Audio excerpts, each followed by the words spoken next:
Hello tout le monde. Aujourd'hui on se retrouve pour une couture d'un trench. J'ai depuis très longtemps envie de me refaire le Luzerne de Direndo. C'est un patron que j'ai déjà réalisé, je vous mets une photo juste ici. J'avais adoré le porter, sauf qu'aujourd'hui il ne cohabite plus avec mes bras. Donc ça fait un petit moment que j'ai envie de me le refaire. Alors il y a des kilomètres et des kilomètres de biais, mais je sors tout juste de Amelia du CAP artisane, où pour celles qui l'ont cousu, il y a aussi des kilomètres de biais, donc je ne suis plus à ça près. Et j'ai décidé de vous emmener un peu avec moi. Alors il y a des moments où ce sera sûrement en voix off, des moments où ce sera en musique. Si je suis totalement transparente avec vous, je n'ai jamais fait l'intro, donc en fait le rendu je le connais déjà, il est déjà fait. Mais voilà, j'avais besoin de vous filmer une petite intro. En tout cas, j'espère que vous allez bien. Pour celles et ceux qui ne me connaissent pas encore, je suis Faustine de la chaîne Couture Grenat. Peut-être m'avez-vous connue sous le nom de Deux fils en babillage, c'était mon ancien nom. Ici, on partage mes petites expériences couturesques. J'ai un univers plutôt fleuri, sans déconner, un petit peu bohème, un petit peu classique pour être honnête. Voilà, je vous partage un peu mes péripéties, des petits moments couture avec moi. J'essaye de revenir un petit peu de manière régulière. Après, je ne suis pas la reine de la régularité ni de l'organisation. Donc il est possible que cette vidéo sorte et que la prochaine ne sorte que dans 6 mois. Mais en tout cas, j'espère que le contenu vous plaira et que vous passerez un bon moment avec moi.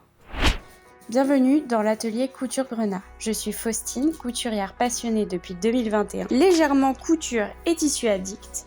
Ici, on partage mes coups de cœur, mes inspi et mes aventures autour du fil. Alors n'hésite pas à t'abonner et à te faire un petit café. C'est parti!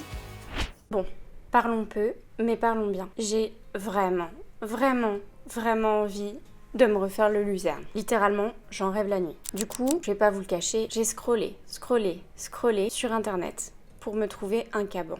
Bordeaux de préférence, parce que bon, plus besoin de me justifier, hein, mais vous savez bien que c'est ma couleur préférée. Et franchement, en automne, une dinguerie. Donc, attendez quoi ? 5,45 le mètre ? C'est une blague, il y a forcément un loup derrière. La couleur, elle est superbe. Le grammage, il est satisfaisant. Bon, par contre, polyester et viscose, c'est pas ouf. Mais bon, en même temps, sur le Luzerne, il y a quand même de l'épaisseur et il fait pas non plus un froid de canard chez moi. Et en même temps, c'est trop tentant de faire un manteau pour seulement 27,30 €. Allez, je vais essayer de soudoyer le mari. Le pire, c'est qu'il accepte. Du coup, pour le Luzerne, il me faut 3,50 m de tissu, ça c'est ok, plus de 10 mètres de biais. Ça, c'est pas vraiment un problème. Je vais me lancer dans la technique du bien infini avec le carré magique sur un coupon de 60 cm de Cretonne Mondial Tissu que j'ai déjà. Et spoiler alert, j'en ai eu 10 fois trop, mais bon, c'est jamais gâché.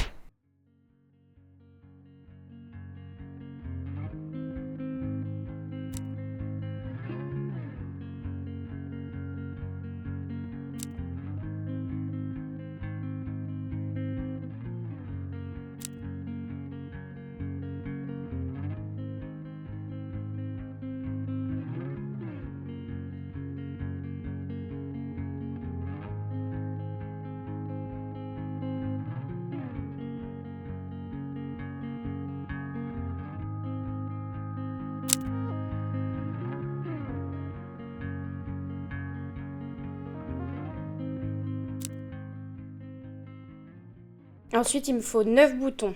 Mais ça, je vais les récupérer sur l'ancien Luzerne. Et pour finir, il me faut de l'entoilage thermocollant. J'ai de l'entoilage d'avance, mais je vous conseille de ne pas prendre ce que j'ai pris. C'est toujours mieux de préférer le thermocollant tissé, parce que dans le vestimentaire, c'est quand même ce qui a la meilleure tenue, ce qui correspond le mieux aux matières et ce qui dure le mieux dans le temps. Moi, c'était du tissé, mais il n'avait pas vraiment les propriétés qui correspondaient au caban. Sachant que dans le commerce, il y a des entoilages dont les propriétés correspondent à la densité de vos tissus, à sa matière. Il y a des entoilages spéciaux pour les manteaux, etc. C'est toujours préférable si vous avez le temps de faire des commandes pour que votre vêtement dure le plus longtemps possible, quoi. Devant la télé, j'ai positionné toutes les pièces du patron. Je les ai répertoriées pour être sûre de ne pas oublier de pièces. Et j'ai tout positionné après avoir remis au droit mon tissu que j'ai du coup plié en deux et du coup je me suis lancée dans la découpe. Le soir même je me suis lancée. Encore une fois je vous conseille de pas faire comme moi. Je m'explique. Avant de vous lancer bien en tête sur l'entoilage des pièces, il faut vraiment prendre le temps de lire la gamme de montage. Parce que certaines pièces de thermocollant, elles sont pas à thermocoller de suite. Et elles sont pas non plus à positionner de manière conventionnelle. Donc, je vous invite vraiment à lire avant de commencer. Bon, rien de trop problématique pour moi à rattraper, heureusement. Mais la première difficulté, ça a été de prendre le temps de repérer la droite et la gauche du vêtement au porté pour faire les bons repères sur le tissu, parce que les boutonnières sont faites de manière asymétrique. Je vous recommande du coup de vraiment prendre le temps sur ces premières étapes, de tout lire, de prendre le temps du marquage. Promis, vous pourrez gagner du temps sur les étapes d'assemblage par la suite, mais vraiment, je vous conseille pas de le faire au début. Sur les pièces de parmenture, vous venez positionner l'entoilage endroit contre endroit au niveau des boutonnières, qui n'est pas conventionnel. Ensuite, sur le tissu principal, vous venez positionner les pièces de tissu carré, endroit contre endroit. Et la suite, elle consiste à surpiquer les rectangles marqués, marquer des repères comme ceci avant de découper votre tissu, et retourner par le trou ainsi formé. Pour les pièces de parmenture, vous obtiendrez à cette étape des rectangles vides.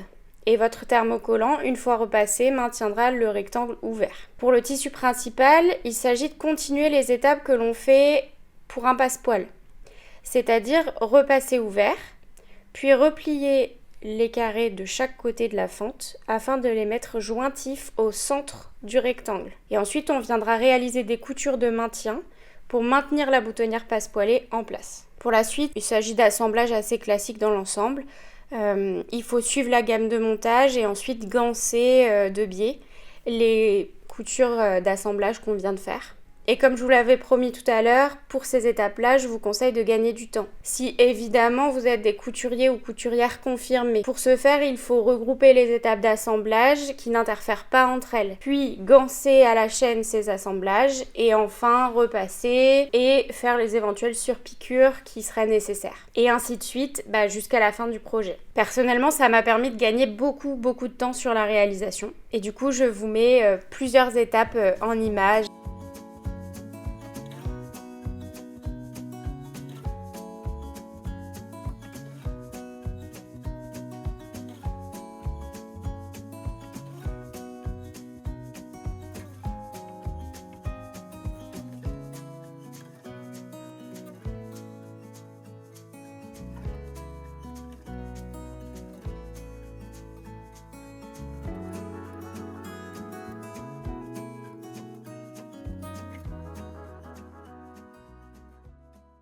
Pour ce qui est des finitions, le luzerne requiert un peu de couture à la main pour pouvoir maintenir les remplis de bas de manche et de l'ourlet. C'est une étape longue, minutieuse, afin de ne pas faire picoter le tissu sur l'endroit. Picoter, c'est tirer quelques fibres de son tissu, ce qui fait que l'ourlet est du coup visible depuis l'endroit.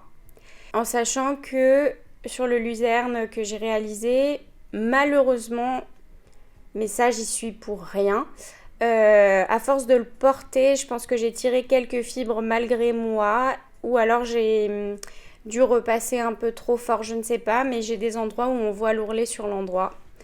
Bon, c'est pour repasser du lainage ou ce type de tissu, je vous conseille vraiment une pâte mouille, c'est-à-dire de l'organza ou un coton fin que vous aurez préalablement mouillé puis essoré et que vous mettez entre votre tissu et votre fer à repasser pour pouvoir un petit peu forcer d'une certaine manière ce tissu qui est particulièrement épais et lourd à suivre votre marquage ou votre rempli en fait, tout simplement, pour marquer le rempli. Je n'ai pas pu vous emmener jusqu'à la fin du processus puisque j'ai dû finir la pose des boutons hors caméra, j'ai dû prendre soin des miens. Et du coup, je vous retrouve avec la vidéo portée. J'espère que le luzerne vous plaira autant qu'il me plaît à moi. Et j'espère également que de m'avoir suivi un petit peu dans la réalisation de mon joli manteau vous aura plu.